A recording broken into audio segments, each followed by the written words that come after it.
Tama, madam. Puputokin natin yung kilikili. Ay, ha!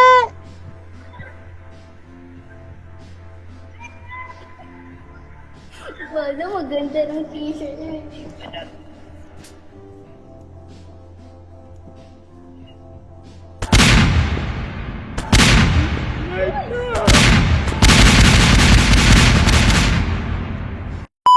Wag madam, please. Pinag-effortan ko to. Ano effort? Alam mo, dapat mag-effort ka sa school mo, hindi sa mga ganyang bagay. Ay, with honor ako, madam. Ay! Wag ako.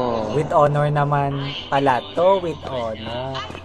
Alam mo, madam, maganda yan, maganda yan. Ang hindi maganda Wag sa'yo, mo naman akong... yung buhok mo. Thank you.